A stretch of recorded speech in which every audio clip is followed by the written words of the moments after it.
Baik Kang, bicara tentang keluarga, masa lalu Akang tentu bisa dijadikan sebuah pembelajaran untuk generasi sekarang, walaupun sebenarnya pasti berbeda pola mendidik. Putra-putra Akang sendiri dibebaskan untuk memilih jalan hidupnya atau tetap diarahkan, khususnya dalam bidang seni. Seperti apa Kang? Oke. Karena memang sudah tertanam dalam diri saya, dan saya memang selalu meyakini bahwa kita memang hidup di dunia itu tidak memiliki apa-apa gitu ya. Dengan konsep itulah bahwa kita semua juga hanya berkemampuan atau punya tujuan atau ditujukan untuk hidup tuh ya sebagai khalifah kan. Khalifah bukan berarti sekedar pemimpin aja gitu loh, memelihara, mengarahkan, merawat segala macam. Terhadap anak pun saya tidak menganggap mereka milik saya, tapi saya berkewajiban berarti mengarahkan kalau memang itu masih bisa diarahkan. Karena khawatir anak ini juga tidak tahu jalan, nah berikan jalan tapi dengan keterangan untuk menjadi pilihan dia, ya kan? Saya harus menerangkan kamu siapa. Nah, di depan kamu tuh ada apa saja gitu kan, kamu milih mana, senang mana, itu diarahkan begitu.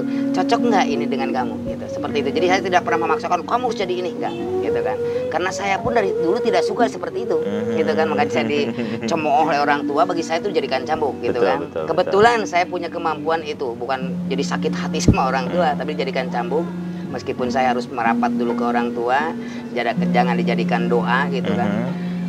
Hal yang buruk doanya supaya tetap bagus gitu loh. Artinya saya waktu masuk ke ITB pun saya tetap dihinakan oleh orang tua saya.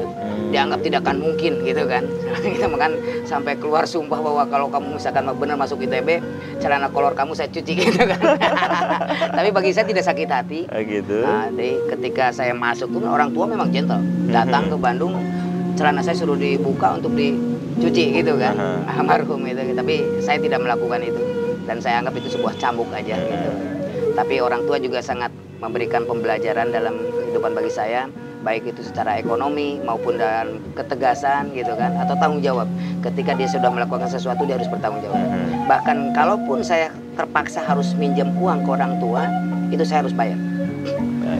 Orang tua pun kalau minjem uang ke saya, dia pun bayar. Itu pembelajaran orang tua yang secara tidak langsung, kadang-kadang tanpa harus lisan gitu, tapi ada tagihan.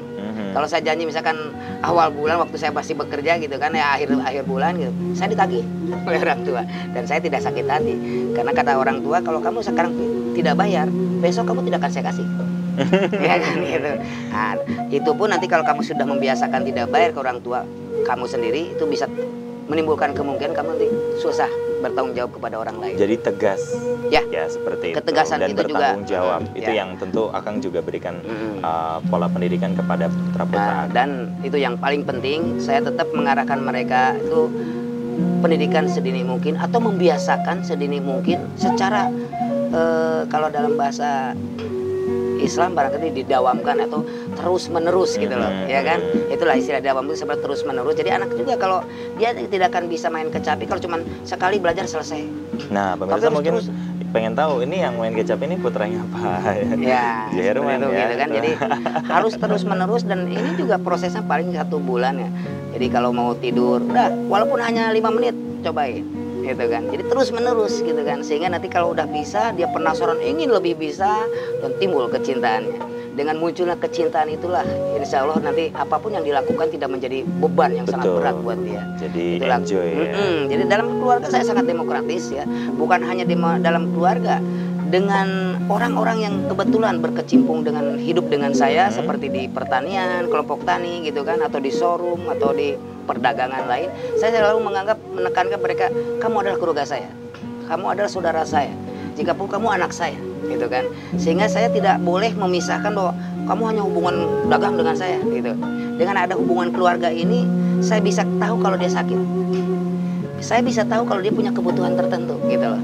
Konsep itulah yang selalu saya berikan kepada keluarga, dan siapapun yang ada kedekatan dengan keluarga saya. Baik. Gitu. Itu masalah seni, Kang. Kalau misalnya untuk jiwa wirausaha sendiri, putra-putra Akang sendiri seperti apa? Memang dilibatkan juga, mungkin salah satunya di sini, di Saung Berem, rumah makan Saung Berem. Apa dilibatkan? Saya tidak, tadi konsepnya tidak menekankan, tidak jadi beban buat mereka atau membentuk mereka gitu. Konsepnya tetap saya mengarahkan apa yang terbaik buat mereka dan apa yang disukai oleh mereka. Jadi ketika anak saya misalkan ada tawaran bekerja di sebuah perusahaan, saya tawarkan, ini ada tawaran, mau nggak? Ah, pengen usaha gitu kan. Oke, kalau kamu jadi pengusaha, pantaskan kamu jadi pengusaha. Karena pengusaha, nah itulah yang harus saya terangkan. Pengusaha itu seperti apa, orang bekerja itu seperti apa. Semua juga punya karakter dan punya sesuatu yang harus dijalankan. Pengusaha memang tidak ada yang menyuruh. Dia yang mengatur waktunya sendiri. Tapi kalau pengusaha tidak pantas jadi pengusaha, ya tidak akan jadi pengusaha gitu kan. Betul. Memang ada masing-masing ada kelebihan. Dia memang tidak ditekan waktu oleh orang lain gitu kan, harus kerja jam sekian, pulang jam sekian gitu kan. Tapi ada putra Akang juga ada terlibat. yang paling besar tuh dia memilih waktu itu walaupun ditawarkan di beberapa perusahaan gitu kan.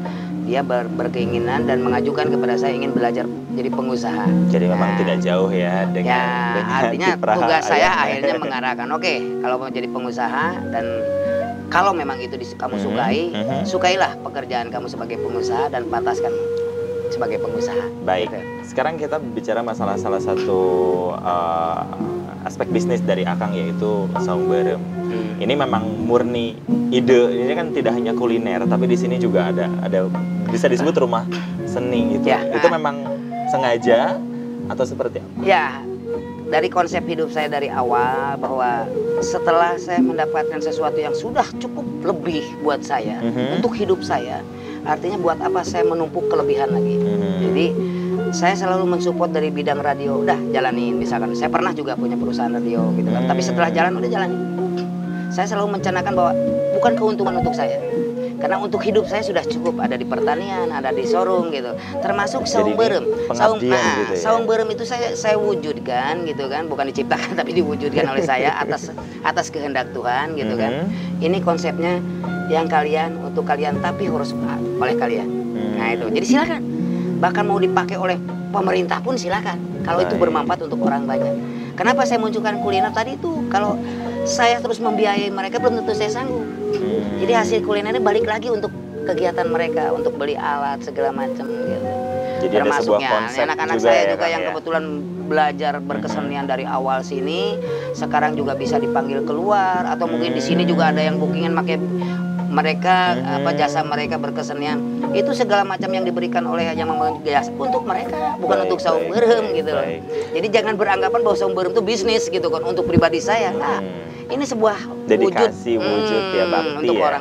orang banyak. Tadi tujuan saya ingin melakukan sesuatu saya lebih bermanfaat untuk orang banyak gitu loh. Karena untuk pribadi saya sudah cukup gitu kan. Di beberapa aspek bisnis yang lain. Gitu, Wow. Oke. Ini jadi pertanyaan saya pribadi juga. Kenapa harus saung berem, Kang? Apa filosofinya? Ya.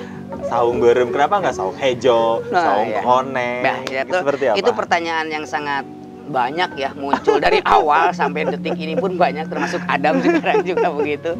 Karena saung ini sebuah bentuk bangunan yang sangat sederhana, yang sering kali dibuat oleh orang-orang Sunda, ya kan, tidak permanen, ya kan, makanya ini semua saung berem juga tidak ada yang permanen gitu. Semua bangunan yang gampang dibongkar lah gitu ya, tidak membutuhkan konstruksi, teknik atau alat-alat teknologi yang canggih untuk menghancurkan buah gedung gitu kan. Dan memang orang Sunda sangat sederhana hidupnya.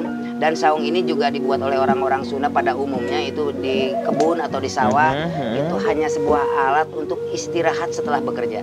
Sejenak. Untuk makan, untuk ngopi dulu, habis kerja lagi. Itu kan kesadaran berem ya, secara umum gitu kan. Secara umum kita punya simbolik bahwa itu sebuah keberanian, ya kan, sama merah putih lah. Betul, gitu betul, kan. Betul, jadi betul.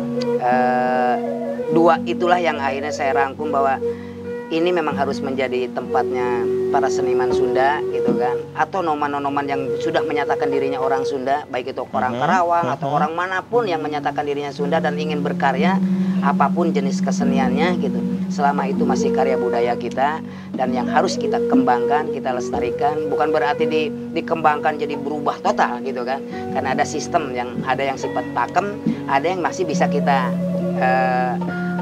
luncurkan kreativitas kita melalui karya-karya budaya kita. Ya, seperti tadi lah, lotek mungkin dulu hanya dibungkus sama daun, sekarang mungkin dengan tataan lain. Nah, ya. Tapi tetap lotek gitu kan. Betul. Nah, baik. Sebenarnya sudah beroperasi berapa lama sih Kang Saung Berem ini? Kita start atau mulai bergerak Saung Berem ini launching itu sekitar 2009. Berarti ya, kebetulan sudah ya memang kebetulan waktu itu dibuka juga oleh saudara kita, yaitu waktu itu masih belum jadi kadis ya, Acep gitu kan. Beliau lah yang membuka, masih seksi kesenian kalau saya di Burpar belum jadi kadis. Betul. Berarti kurang lebih 5 tahun ya, berjalan. Mudah-mudahan dengan angka 5 ini itu harus udah mulai start lebih bagus lah pembelajaran kita 5 tahun tuh udah harusnya ya, angka 5 udah harus angka sakral gitu. Betul, 5 tahun bicara masalah ini kan rumah makan, pasti tentu ada karyawan-karyawan, mungkin kalau kita sebut seperti itu. Ada keunikan tersendiri tidak Kang? Dengan ini kan mengedepankan akan seni budaya, apa memang calon-calon karyawannya memang direkrut itu memang harus punya jiwa seni atau memang seperti apa konsepnya? Tidak harus berjiwa seni, karena saya yakin semua orang tadi saya katakan punya gitu. Ada sudah diberikan oleh Tuhan nilai-nilai seni yang ada dalamnya. Masalah keluar dan tidaknya tergantung orang itu mau mengeluarkan dan mengasahnya gitu kan, sehingga menjadi kualitas yang berbeda-beda gitu. Tapi pada dasarnya semua juga punya, karena kalau orang tidak punya rasa seni barangkali tidak mau berpakaian gitu kan. Nah, ini tuh tadi saya bilang bahwa konsepnya tetap visinya nanjurkeun budaya Sunda gitu. Jadi bukan rumah makan. Meskipun awalnya saya juga kebingungan ini izinnya terhadap ya biasalah kita dengan konsep-konsep izin itu gitu kan, harus seperti apa gitu kan. Tapi konsep saya untuk mewujudkan Saung Berem ini harus tetap lama hidup gitu, karena pengalaman saya waktu di Bandung pun banyak yang didirikan oleh pemerintah, gedung kesenian Jawa Barat misalnya itu hanya 3 atau 6 bulan hilang, artinya rusak tanpa terurus, karena memang setelah itu udah berdiri dibiarkan masing-masing gitu kan. Nah, ini harus hidup bagaimana? Makanya saya sangat sadar benar bahwa budaya kita, nenek moyang kita, karunnya sudah memberikan modal tadi, bekal oleh kita kepada kita agar kita tetap bisa hidup panjang, ya kan, tidak hanya sehari 2 hari. Dan itulah makanya kita sudah diberikan kreativitas melalui pakaian, melalui makanan, minuman, segala macam itu hasil budaya. Jadi kalau ada orang berkata di Saung Berem yang dijagokan apa, nggak ada salah satu yang dijagokan. Kalau salah satu saya jagokan berarti saya menghina yang lainnya. Betul. Dan itu karya budaya. Jadi semua sesuai selera masing-masing. Selera masing-masing aja. Kalau ternyata ini lebih disukai itu ya silahkan. Tapi pada dasarnya semua itu saya lakukan untuk kembali lagi ke aktivitas anak-anak saya yang ada di Saung Berem. Makanya Saung Berem ini yang pertama kali saya tidak anggap karyawan. Mereka adalah anak saya, dan saya panggil juga dengan sangat terhormat saudara-saudari. Saudara itu tampan, kasep gitu kan, saudari itu cantik, gelis gitu kan, orang Sunda mah gelis lah. Jadi saya panggil pun sangat terhormat, dan saya menekankan kepada mereka bahwa kalian jangan terlalu mengandalkan ijazah, yang paling penting adalah jujur, ya kan. Seorang pinter pun tanpa dibekali dengan bahan dengan jujur itu juga akan celaka. Jadi yang paling penting awal yang saya tekankan itu jujur. Masalah keahlian bisa kita gali, kita pelajari gitu kan.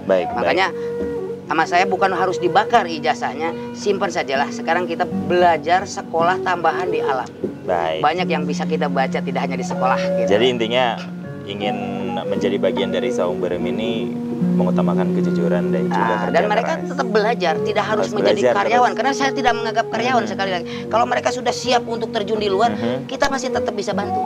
Baik. Mereka mau bikin warung itu nggak ada modal. Tapi itu banyak. Ada. Oh banyak. Oke. Sip Kang. Siapa sih sosok yang paling menjadikan Akang seperti sampai saat ini sebagai motivasi? Mungkin selain orang tua itu ada siapa Kang? Ya, saya tidak merendahkan orang tua, saya menghormati orang tua, tapi untuk hal yang sifat ini saya sudah awal bahwa saya memang agak berselisih lah dengan orang tua. Yang paling penting bagi saya barangkali yang sangat dengan kehidupan saya, istri saya lah ya. Kalau istri saya mungkin tidak sejalan dengan saya juga tidak bisa apa-apa, ya kan, akan kerepotan gitu kan. Kalau saya misalkan diajak anak-anak manggung di atas panggung main calung, istri saya juga ikut gitu kan, kadang membuat apa ya semacam kamera atau apa, minimal ikut campur lah gitu. Jadi keluarga yang punya peran besar sangat keluarga. Kemudian juga barangkali support ya. Ya orang lain barangkali bisa mencemooh awalnya karena tidak mengerti, ya kan, sama seperti konsep Rasul juga ketika Rasul di Taif misalkan dilemparin batu, Karena ditawarin memang mereka untuk membalas itu tidak demikian. Mereka belum ngerti gitu. Ini Belum juga tahu. awalnya mungkin saya dicemooh, tapi mereka belum ngerti. Ketika mereka mengerti, sadar, oh iya ini budaya kita. Nah. Ngapain kita harus membanggakan budaya orang lain gitu kan? Setuju. Kita sendiri malah tidak tahu yang punya kita sendiri gitu. Baik. Terakhir Kang, apa yang masih belum Akang capai hingga saat ini yang masih mengganjal atau misalnya masih belum tercapai dan harapan untuk generasi muda bagaimana agar termotivasi untuk lebih mencintai lagi Ya. budaya Sunda. Betul. Jadi sesuai dengan visinya kita tetap lanjutkan seni budaya Sunda. Jadi tidak hanya sekedar memperlihatkan, mempertontonkan gitu, terus merawat ya, terus mewariskan. Saya juga ingin terus langsung kepada dunia pendidikan. Makanya ini juga berbenturan dengan biaya yang harus saya keluarkan karena ini juga membutuhkan tempat ya. Ada sistem pendidikan yang harus dari sedini mungkin kita menerapkan budaya yang sudah kita anggap bagus, baik untuk kehidupan kita, bahkan bukan hanya kita, bangsa lain pun mungkin sudah menyatakan itu gitu kan, meskipun ada tujuan lain sehingga tidak disampaikan ke kita bahwa budaya kamu tuh hebat gitu sebenarnya. Betul, Tapi mereka karena punya tujuan lain, jika perlu malah hancurkan budaya kita, masuklah ekonomi mereka gitu kan. Gitu. Nah, barangkali saya ingin membuat sebuah pendidikan dari awal, mungkin TK Sunda gitu ya. Jadi anak-anak mungkin sudah dikembalikan lagi seperti cara-cara berbudaya dulu gitu ya. Mesti kan cara bermainnya mungkin ya bermain yang kreatif ya, bermain panggal, membuat panggal dulu ya kan, bermain olahraga segala macam ya membuat dulu, segalanya harus dibuat dulu, bukan hanya sekedar main panggal langsing beli gitu kan. Nah, jadi memang gitu. Harus tahu dari awal. Nah, konsep itu mungkin ya berkesenian juga kan, kalau TK Sunda ya. Terus pakaian juga mungkin bisa setiap hari dipakai, dikenakan, selain bukan hanya dikenakan tapi dipakai juga oleh mereka. Baik, gitu. baik. Jadi memang harapan terbesar akan mempunyai tempat pendidikan yang memang mengedepankan juga Sundanya seperti itu. Mudah-mudahan lah itu bisa terlaksana di wilayah Saungburem, karena ini juga ada empang yang masih bisa ada lahan lah di atas empang itu tanpa harus membuang empang gitu kan. Tapi di atasnya kita bikin panggung terbuka gitu kan untuk bermain, menggambar apa sajalah, panggung kesenian segala macam. Itu yang harapan ke depan yang harus kita usahakan untuk terwujud ya. Kemudian juga di bidang-bidang usaha juga anak-anak saya barangkali jangan selamanya sampai kakek-kakek ada di Saungburem tanpa berpikir ke depan membuat usaha. Jadi saya support siapapun ya yang memang sudah mulai menyenangi atau membiasakan hidup berbudaya. Sok gitu kan, apa yang kamu inginkan di usaha, tidak hanya selalu berpikir tentang buruh gitu ya. Semakin banyak buruh akan makin merepotkan bangsa kita. Karena potensi negara kita akhirnya tidak teroleh oleh skill-skill bangsa kita. Jadi mudah-mudahan dari mulai kecil jadi warung, semua jadi toko, jadi perusahaan besar di segala macam. Seperti itu yang akan saya arahkan gitu. Baik. Gitu. Terima kasih Kang. Kita ingin ngobrol banyak, tapi tentu mudah-mudahan waktu bincang-bincang dengan Kang Herman di Sang Inspirator ini memberikan sebuah inspirasi untuk kita semuanya bahwa segala sesuatu harus diwujudkan dengan motivasi dari dalam hati dan juga harus berbagi untuk sesama. Demikian bincang-bincang kita dengan Kang Herman di Sang Inspirator kali ini. Saya Damar Ramadan beserta seluruh kerabat kerja yang bertugas mengucapkan terima kasih atas kebersamaan Anda. Kita jumpa lagi di Sang Inspirator selanjutnya. Sampai jumpa.